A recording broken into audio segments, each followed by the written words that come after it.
Hello class, my name is Esmeralda Cruz and I'll be doing my plant presentation on the Yucca laurifolia, commonly known as the Joshua tree. And I will be saying Joshua tree because knowing myself, I will get tongue-tied and I will butcher sometime trying to say Yucca laurifolia.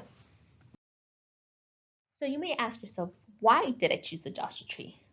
Well, I chose the Joshua tree for a couple of reasons. One of the reasons I chose the Joshua tree is because the Joshua tree is native in California as well as other states. And I was born and raised in California, so that was one of the reasons. Another reason is because I had the chance to go a few years back to Joshua Tree National Park, and when I saw the tree, I fell in love with it. I thought that it was a beautiful little spiky little tree that I fell in love with. So that is another reason why I chose it. And the picture you see, this one is a picture that I took when I had the opportunity to go.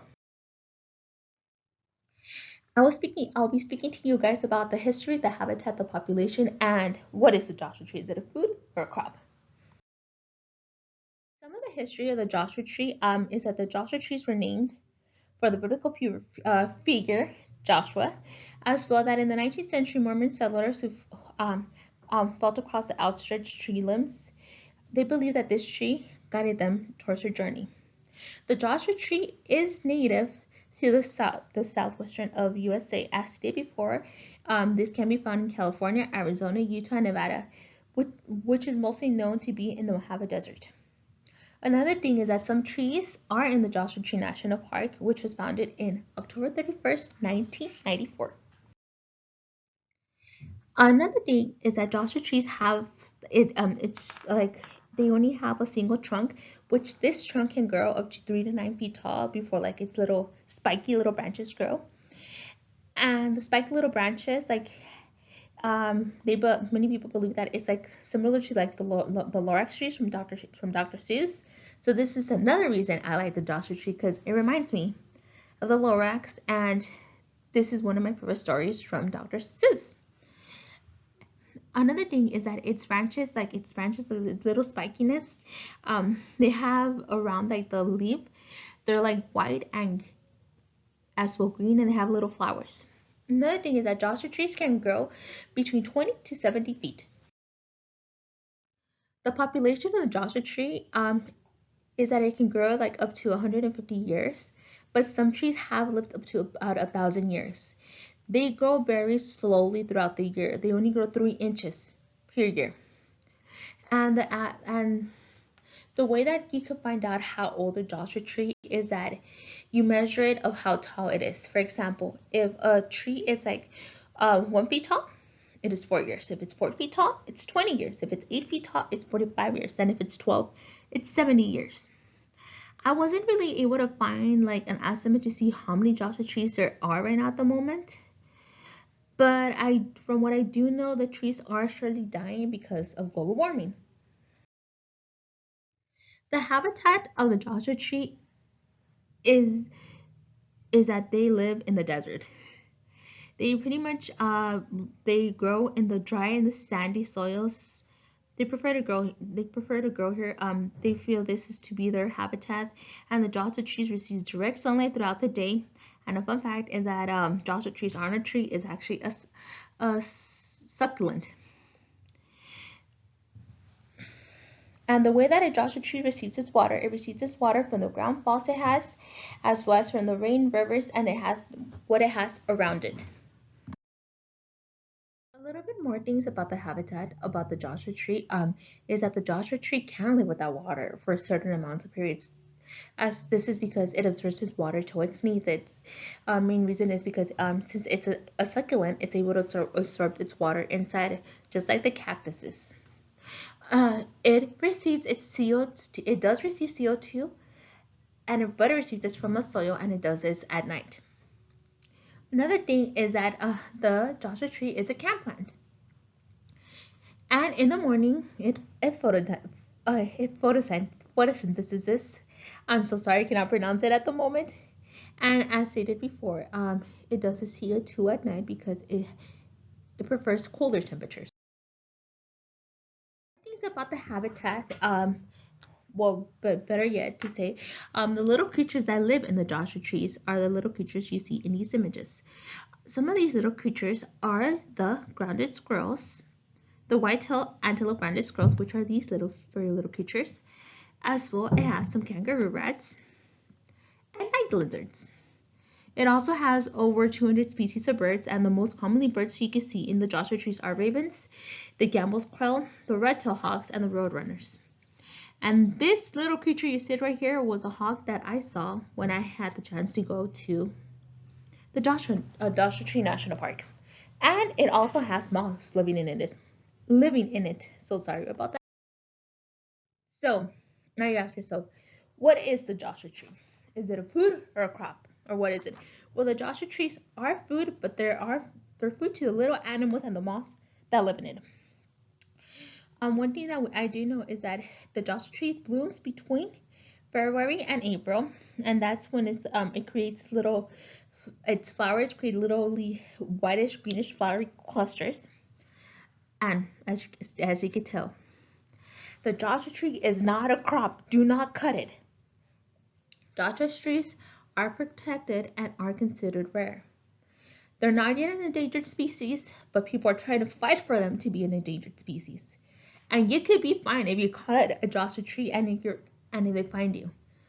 It is stated that some people could be fined up to $5,000, and you could spend up to 6 months in prison. In the image over here in this image, we see that during COVID, a bunch of vehicles passed through the Joshua tree, like around the Joshua trees, like between the national park.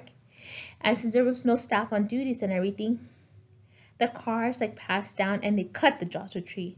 And they haven't been able to find who did this, but it's sad because these trees have been there longer than us, and human beings are just cutting down trees.